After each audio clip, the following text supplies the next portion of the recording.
That should have gave you enough time to get to 1 Corinthians 13. If not, it'll be up on the screen for you. Sometimes I just feel like Joel Osteen sometimes. Just take your Bible and hold it up in the air. This is my Bible. All right, so here we go. We talked about all these things about love. If the love of God is the greatest, and it is something that we're actually really supposed to be walking in, if this is something that how people are going to know we're Christians, then we probably should understand what it is. And what does that mean? Now, I've said just in passing and real quick that the love that we're talking about here is not natural human love. And this is where a lot of Christians will get in trouble when you start talking about, walking in love, because they immediately take their interpretation of what love is and apply it. And it's actually a lot bigger than that. It's a lot greater than that. It's a lot deeper than that. And if you apply human love to that, just think about when you've told somebody you love them with natural human love, and then they made you real mad. And then you started thinking about whether or not you really loved them or not. Listen, human love can be affected by the way it feels today. But the love of God is consistent all the time. Now, there were a couple of times in the Old Testament where the love of God probably got stretched to its limit. You go and read when they were walking around in the desert when they were the children of Israel. And there was times that if God and Moses ever got an agreement, man, we would have had a real mess on our hands. But thank God they never did. Because there were some times where God was like, that's it. I'm wiping them out. That's it. I'm starting all over. And Moses would be like, no, don't do that. Don't do that. Don't do that. And you said you were going to do this. You said you were going to do that. And then there were times that Moses would be like, that's it. Okay, kill him. And God would be like, nope, we're not going to do that. I'm going to do this. So they never got an agreement. If they ever had been on the same day when they were both, stretched to their limits. But, that's the only place in the Bible that I can see where the love of God, where he really started to really, and what was it that affected him that way? It was their unbelief. But the thing is the love of God is consistent, and that's what we are called to walk in. And so if you don't feel like it today, you can actually still love somebody if you're loving them with the love of God. And that's what we're going to really try and show in this message here. And what do you know? There it is. My notes just shut off on me. It's weird. So we're going to talk about that today. 1 Corinthians chapter 13 really gives us the clearest definition of it. And that's where we're going, verse number 4. And we're going to read it out of a couple translations today, but we're going to start right here in the good old New Living Translation. Verse number 4, love suffers long and is kind. Love does not envy. Love does not parade itself. It is not puffed up. Does not behave rudely, does not seek its own, is not provoked, thinks no evil, does not rejoice in iniquity, but rejoices in the truth, bears all things, believes all things, hopes all things, endures all things. Love never fails. But whether there are prophecies, they will fail. Whether there are tongues, they will cease. Whether there is knowledge, it will vanish away. Now, I want you to notice again, as we get into this, that the reason that that love is the greatest of all these things is because, and especially these things that Paul lists here, is because eventually these things are all going away. We won't need them anymore. But here's the thing. We need them right now. We need the gifts of the Spirit operating in our lives right now. We need them in our churches right now. We need those things right now. But once we get to heaven, we don't need those anymore. We're not going to need the gifts of the Spirit. We're not going to need gifts of miracles and stuff like that. We're not going to need those things. And all throughout the rest of eternity, you won't need those things. But how many of you know while we're walking around up there, we're still going to love each other? That's why it's never going to pass away. It's something that will always be for all eternity. All right? So again, there's not going to be any tongue talking in heaven. There's not going to be any prophesying in heaven. No word of knowledge. No other gifts of the Spirit. But love will be there. All right?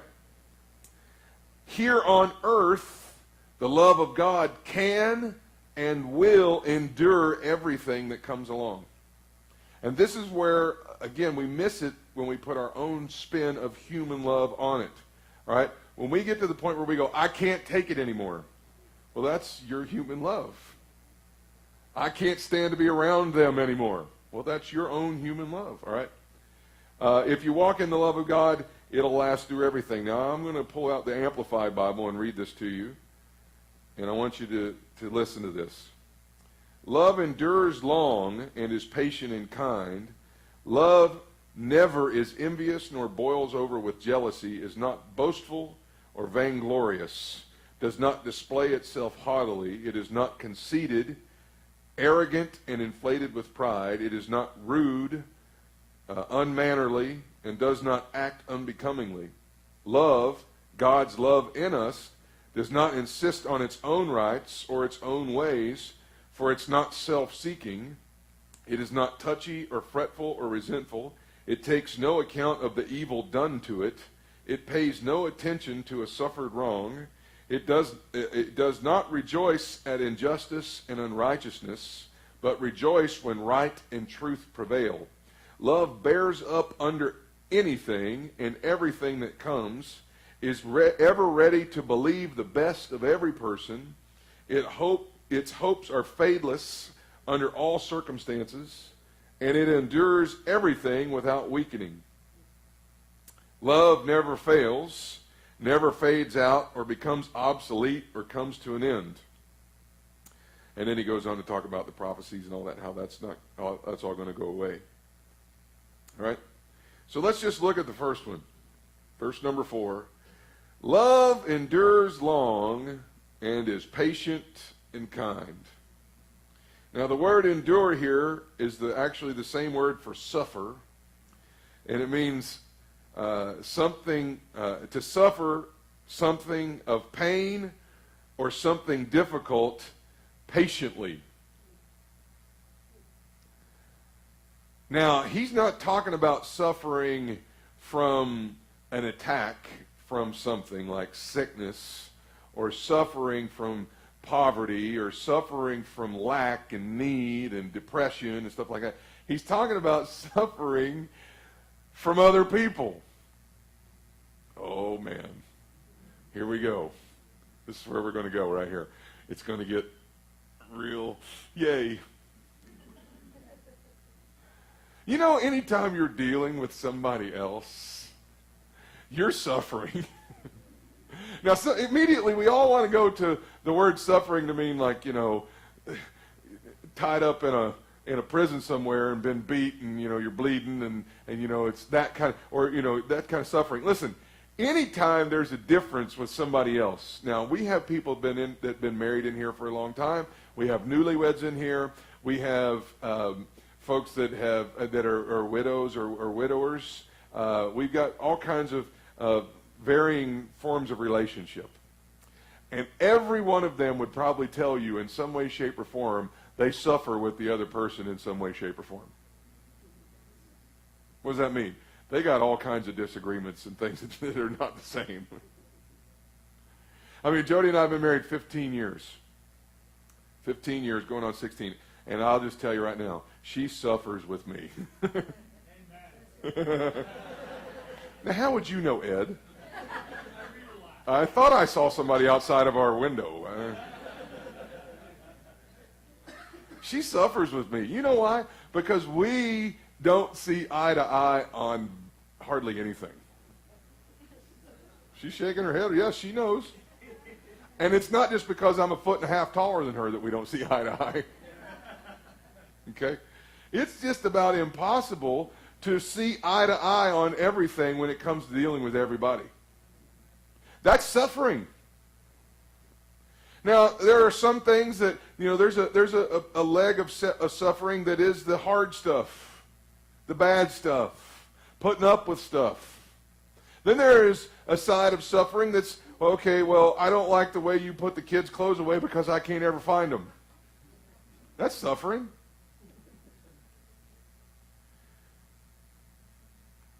Now, the word suffering here actually does mean it's under action or speech that makes someone annoyed or angry, especially when it's deliberately done from someone else. Now, there's a lot of people in here that'll put up with that kind of stuff, and they'll put up with it for a long time. But the second part of the verse is where it always gets us. They're not patient and kind while they're doing it. Uh-oh. Don't get quiet right there, because then we won't know we're talking to you, all right? People will endure long because they have to, but they'll let everybody know that they're enduring.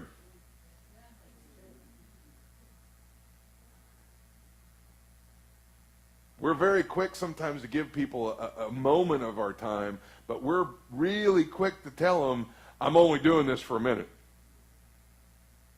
Now, I'm only doing this because, I'm trying to help you. I'm only doing this because, and you know what I'm talking about? I'm only putting up with this because, I'm only doing that because you really just seem like you needed help. But don't you count on me to be, there's very little patience involved in it. Very little kindness, involved in it.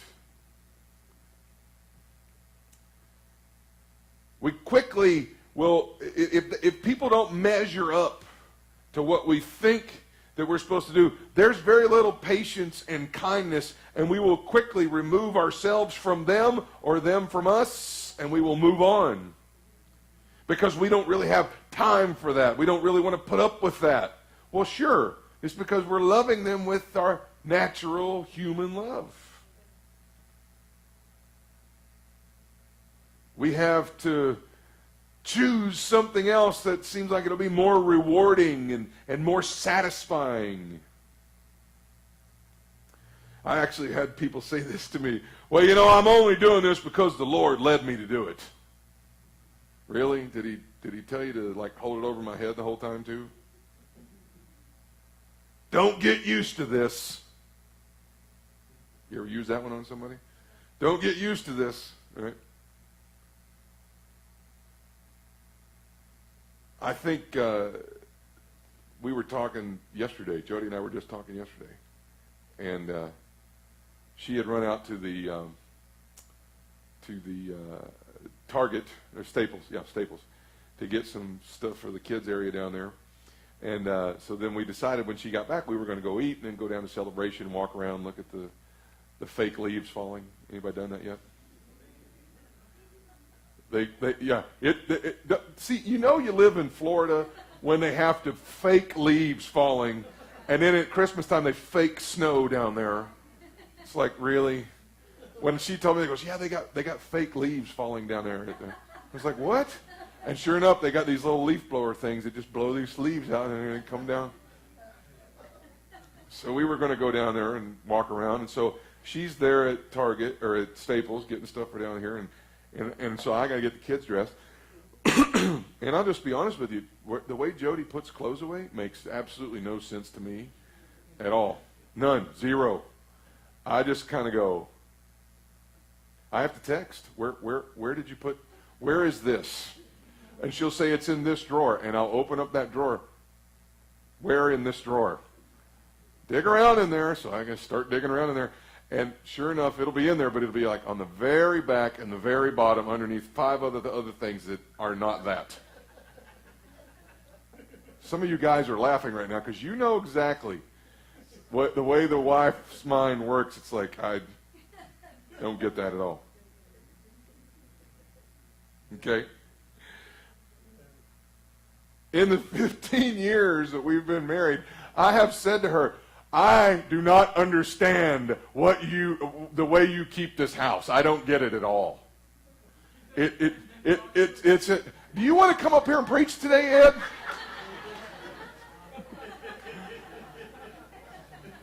I'm suffering long, but being patient and kind right now.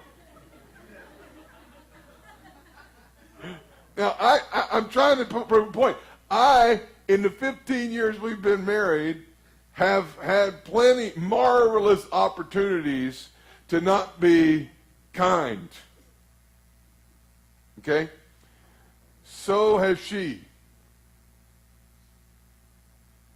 Like when she's watched me walk over and and put my foot on the trash can, and the lid pops up, and it's just about full. Okay, it's full. And instead of me just grabbing it and pulling the bag out and sticking a new one in, I do what all men do. It's more efficient, isn't it? Thank you, Paul. Thank you. And I've heard her just be like, why don't you just change it? We've had marvelous opportunities to be impatient and kind. Listen, if you aren't patient and kind, the little things is what kills relationships. I counseled a couple one time that got divorced because they had all kinds of other issues, but the straw that finally broke the camel's back was when he would lay down to go to sleep at night, he would put his head on the pillow and he would just go like this, and he would just rub on the pillow until he fell asleep. See? Now, it's why. I don't know. I'm not him. But he just laid there and did that, and she finally just said, that's it. I can't stand it anymore.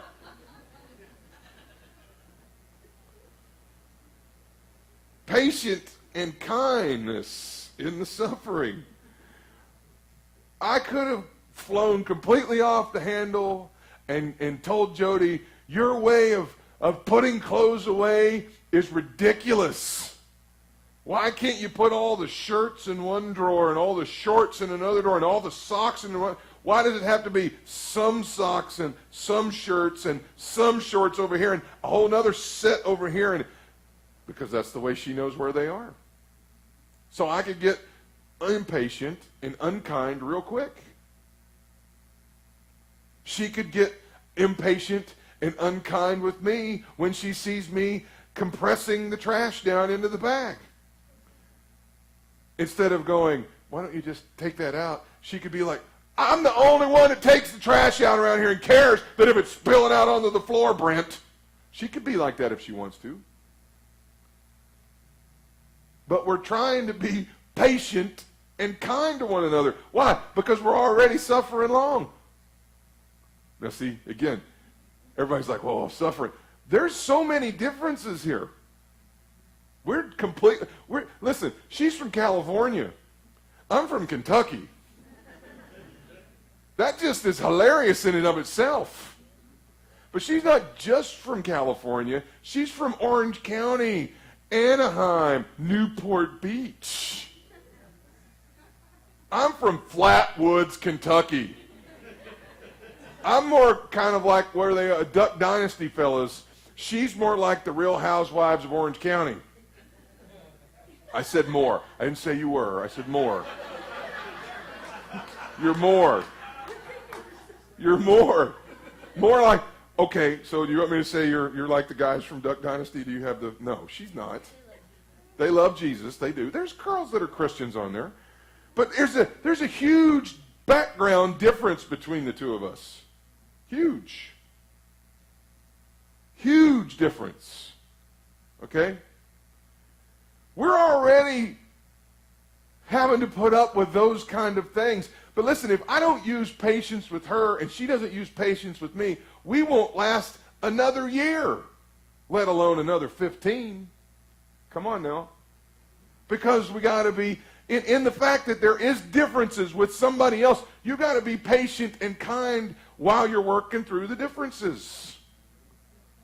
People at their job have other people treat them badly. Some people in here have been passed over for promotions.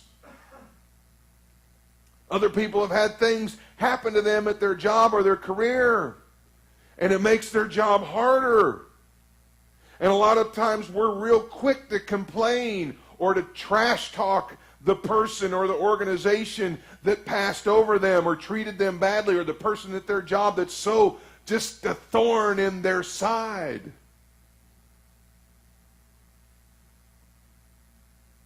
And they'll just go out and just talk horribly about them. Listen, in your job, you're already suffering.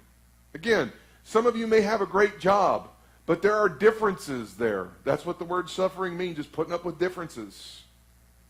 So are you going to be patient and kind while you're suffering through those things? Or are you going to be short with people and treat people horribly and actually compound the problem because they're making your life uncomfortabler, more uncomfortable?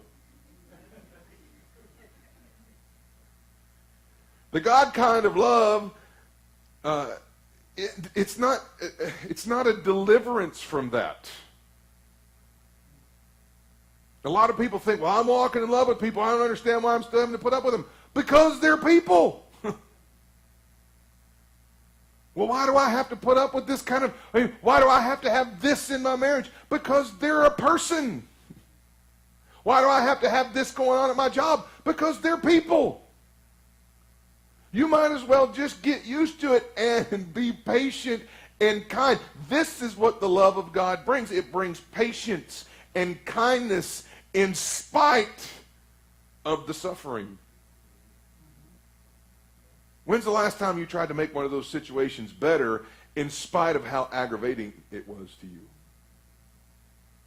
Now, I listen, I can't talk about y'all. I can talk about us. Okay? We drove home from church 2 weeks ago. And, or was that last week? Last week. And I said, I'll stop at Publix, because we usually stop at Publix on the way home. Grab a little something from the deli. That's why I'm always so sick of the grilled or the rotisserie chicken. We've had so much of that, or the fried chicken. And anybody else? No. Okay. Praise God. All right. So there's very little restaurants down there. Y'all been to our house? It's out in the country, man. There's very little place to eat down there, so it's Publix. Okay.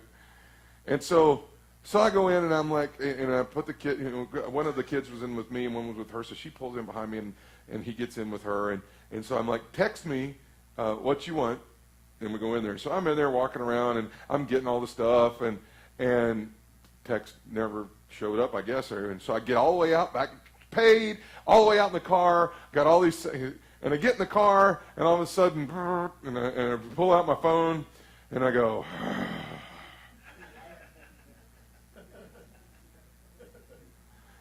Now, I am immediately thinking, why did you wait so long? Now, that's what I wanted to do. I wanted to get bent. My flesh rose up on the outside of me. And it was like, I was in there 20 minutes. Why did you wait so long? And then I realized, instead of losing it, I just wheeled back around and got it back into the parking lot, the spot, and got out and walked back in. And as I'm walking back in, it hits me.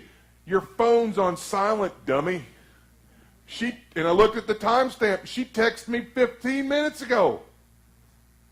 Now, if I got mad and I got bent and she just don't care. I am walking around in here and I'm just the idiot at the grocery store walking around for my wife buying chocolate milk and other things.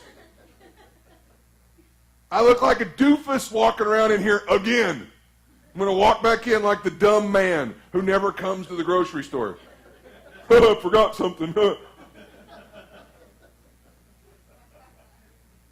Now, if I'm impatient and I'm not being kind, I'm going to get upset about that. And guess what? We're probably going to fight when I get home. Why? Because I'm mad.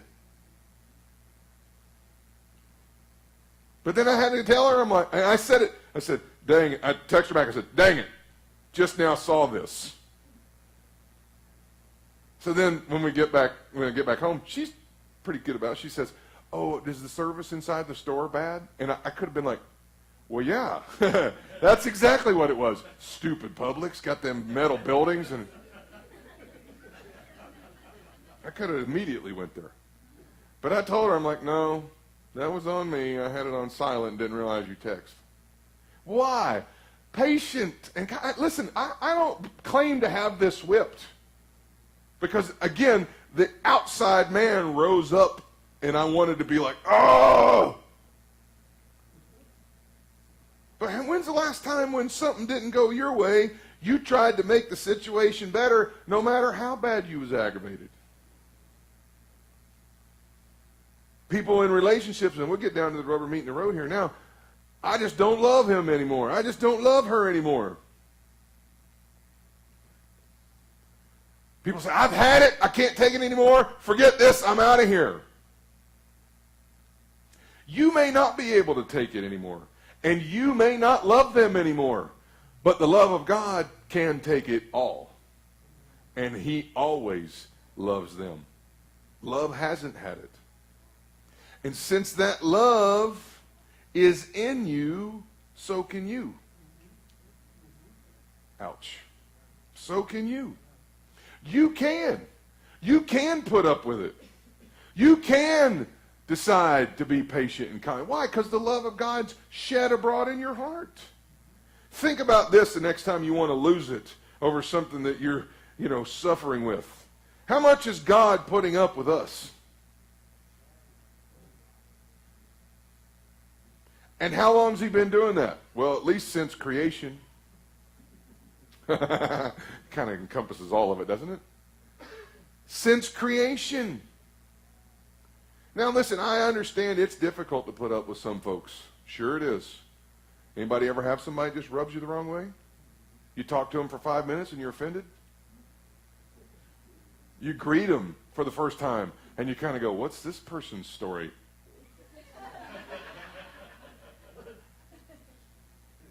Okay? Tell one on Terry. I can't tell one about somebody else, but this has to do with me and her. First, all right, when we first came here to start the church, all right, we're having lunch with people, and the first person we met when we got here was Sarah Roll, and went out to lunch with her and stuff. And so then we planned another lunch thing the next few days, and she was going to come, and she did. And Terry was supposed to, because we were friends on Facebook, and so I sent her a little thing, hey, you want to grab a cup of coffee or something? And she's like, yeah. And so we come up here and we met, or we didn't, actually she didn't come to that one because something happened to her car or something.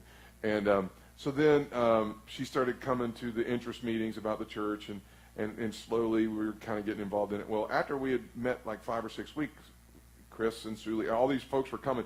I emailed everybody that was in that core group that first started, and I said, listen, I'm asking for permission to be your pastor and help us start this church. Now, we had limited, hi, how are you? I'm Brent, nice to meet you. What do you do? That was about the extent of, just real surfacey talk. This was the email I got back from Terry. Okay? Well, what is your definition of being a pastor? Now, I was like, what in the heck? What? And I immediately could have made a choice to be like, do I even want this lady to come to our church? And I'm thinking in the back of my mind, I'm going, you're a Rhema graduate. You should know. We have the same definition. Now, I could have just been like, I'm not dealing with that. I'm not going to. What was that? That's the suffering. That's the difference. Now, my response to that is going to determine whether or not she stays or goes. Patience and kind. So I took a deep breath and sat down and thought about it. Wrote a nice little email back. Evidently it worked because she's sitting right here. It is not easy to deal with folks, especially when it's folks you don't know that well. People that you work with on occasion who have a reputation. The first time I met Keith Neighbor, which all of you have heard speak here before, Keith, first time we met, Keith's from the north, Minnesota, one of the most sarcastic human beings in the world, and everybody that worked there told me, you will not like him, and he's not going to like you. And they told him the same thing, you're not going to like him. And the first time I had any interaction with him, I kind of thought to myself, yeah, he's a little bit sharp.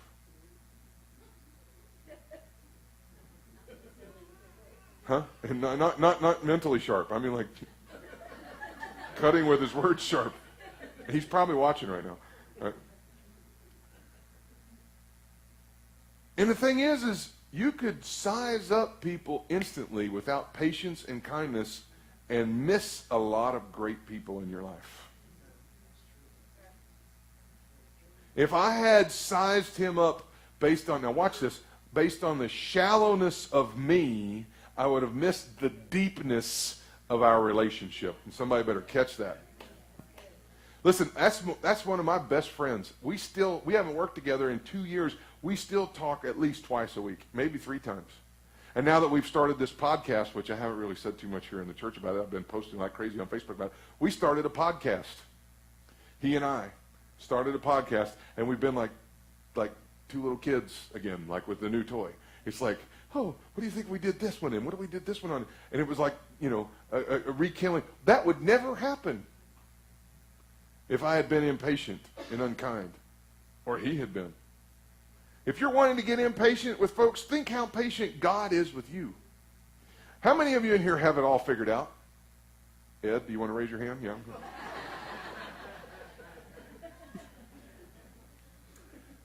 When you're ready to go and cut somebody out of your life and remove them, what if God did that to you? When you're ready to sever a relationship or tell somebody off, or you say these words, it's not worth it putting up with them. Think about how many times God may have wanted to do that to us. And he didn't, and he blessed us anyway. Now the thing is God wouldn't ask us to do or be something that we couldn't do.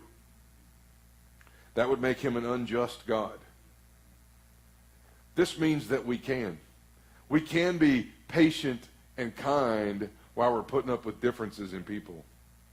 Because we're in a relationship with him, and he is love. As I said before, the most potent characteristic of God is the fact that he is love.